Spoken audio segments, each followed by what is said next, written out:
Hello and welcome to this episode of Mic'd Up with ICM. I'm Pete Seyler, a member of the business development team here at ICM, and today I'm excited to be joined by Ken Shinoda from Doubleline Capital. Ken, thanks for joining us. Thanks for having me. Awesome. So to kick off, I just want to give a brief background and a little bit of biographical information.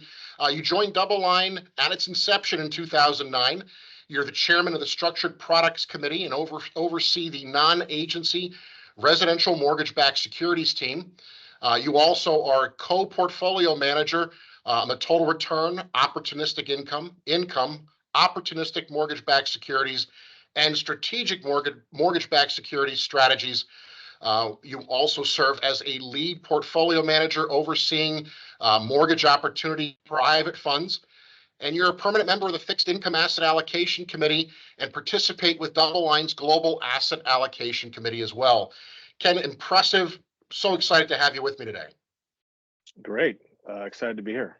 Thanks, so let's jump in with just a kind of a high-level overview on the current state of fixed income markets in general, and where are you finding the greatest opportunities, and what do you see as also risks for fixed income investors today? Well, it's been quite a couple years for fixed income, a massive repricing coming out of the world of low interest rate environment, coming out of QE with a big rise in interest rates where we now have the treasury yield curve at levels we haven't seen in over 10 years. So broadly speaking, fixed income is the most exciting it's been in the last decade. Spreads had gotten very wide, especially into the kind of risk off of October. They've had a ferocious rally very recently, especially parts of the corporate bond market. Investment grade corporate bond spreads are like 10th percentile, meaning they've only been more expensive 10% of the time, and high yields just about the same. So the spreads have come in on credit assets, but one of the parts of the markets that have lagged have been agency mortgage-backed securities. These are government guaranteed bonds that are packaged pools of Fannie, Freddie, and Ginnie Mae originated agency loans.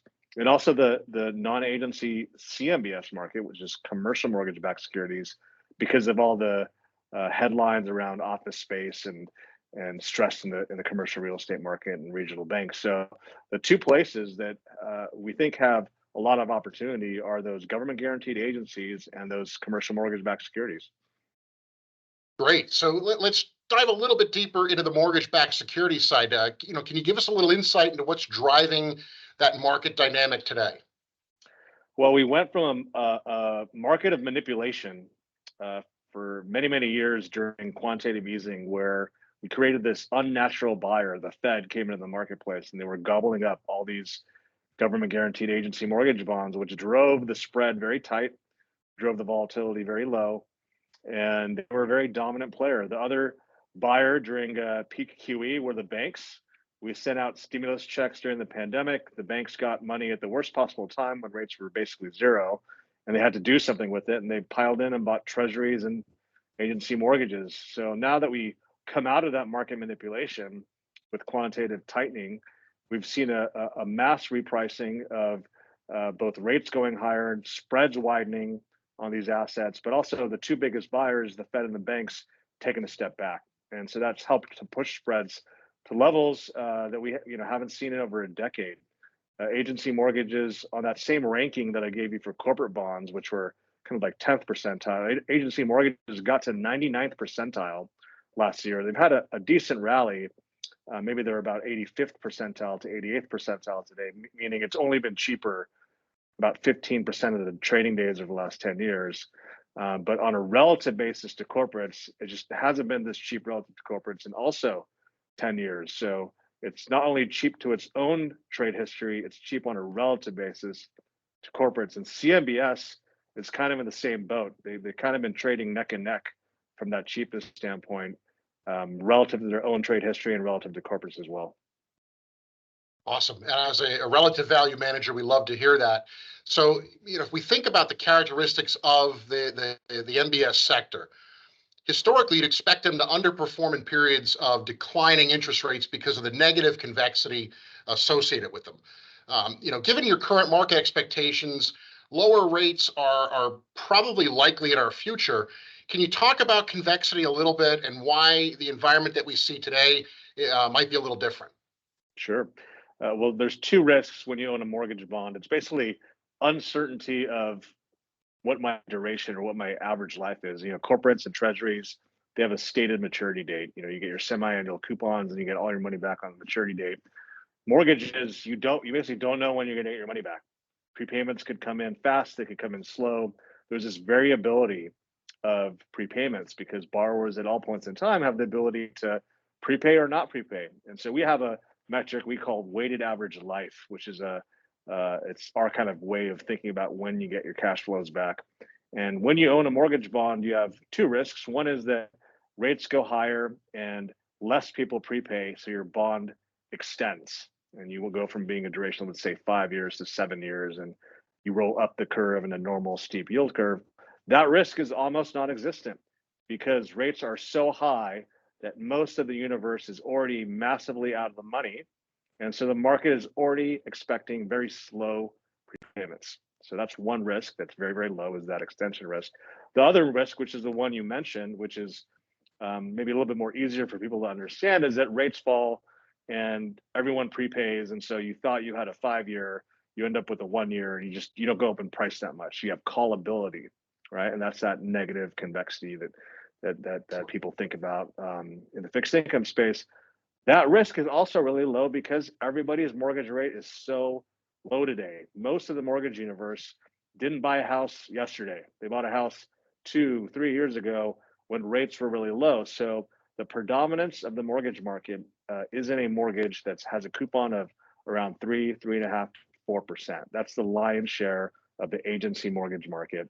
And mortgage rates, they got us almost to 8%. They're down a little bit. I bet you could get a mortgage with a kind of like a 6.5 handle today, maybe, if you move some money around in the banks. But think about that. That's 6.5% mortgage. Rates could fall 100 basis points. All those people with those 3.5, 4% mortgages, they can't refi. So the prepayment risk is just so low right now, both for extension and contraction, and everything is at a discount that was made many years ago. And so if you own bonds that are at 80, 85, 90 cents on the dollar, let everyone prepay, please.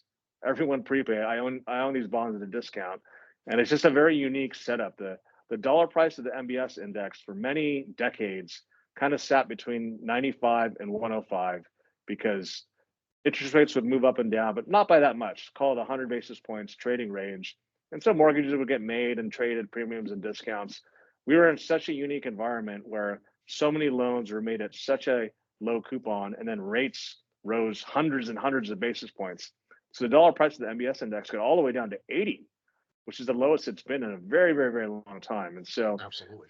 that's what makes it really interesting. The spread is cheap to its own history relative to corporates, and then the risk as measured by prepayment risk or convexity is basically the best it's been in 20 plus years. Awesome. So as we kind of bring our conversation to a close today, mortgage-backed securities are really unique, but they're also a major segment of the U.S. bond market.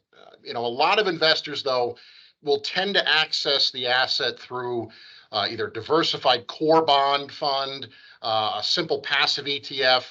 What are some key benefits of using an active and dedicated strategy, and what are you currently doing in DMBS that differentiates you from a simple index-based ETF? Well, there's a couple tools that we have in the toolkit. The first is that the index is like a pro rata slice of the universe, and a lot of that's dominated by these low coupon mortgage bonds that the Fed happens to own a good amount of. They own about 40% of the float of these low coupon, 3.5% mortgages. And then the banks also own a lot of those low coupon mortgages. And so there are time periods where certain parts of the MBS market trade expensive because of the supply demand dynamic. Index buyers want to buy them, the banks and the Fed owns them. So you got to pay up to buy them. And so there's ways you can go underweight expensive parts of the market, go overweight cheaper parts of the market, and through what we call owning different parts of the coupon stack. And the coupon stack are different coupon bonds backed by different coupon mortgages, and they have different prepayment characteristics, and they behave differently based on the direction of rates. And so that's step one, is selecting the coupons to own. Then you can go to collateral. We use loan level data and we dig into the collateral to think about, which ones will prepay faster or slower. And then depending on the price of the bond, the structure of the bond, we can find different collateral that we think is trading cheap or rich, right?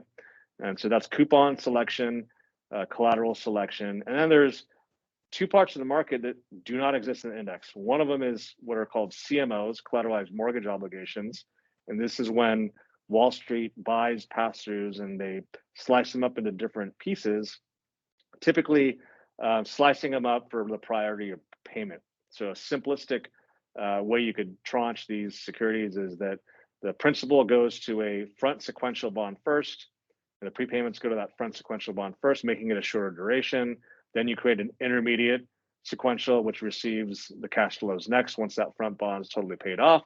And then there's the last cash flow, which receives the principal and prepayments last. And so you've created 3 duration profiles for different buyers that have different demands and needs. And banks often buy that front sequential bond. The yield curve is steep, so they're paying up, or they're buying it at a lower yield because of the shortness. And there's arb in that for the banks, right? They can buy the pass-through at 102. They can slice and dice it and sell the pieces for, let's say, 102 and 8. Doesn't sound like a lot, 8 ticks, but do that billions and billions of times over with leverage, right? And that's how the banks make money. And there's times when those assets trade cheap because of supply-demand dynamics. One recent one, which where we added some CMOs to our portfolios, was Silicon Valley Bank went under, FDIC took over their assets, and they were selling them throughout the year. And that caused CMO spreads to widen. And in our ETF, for example, we added about 15 to 18% of the portfolio in CMOs. Since then, they've outperformed.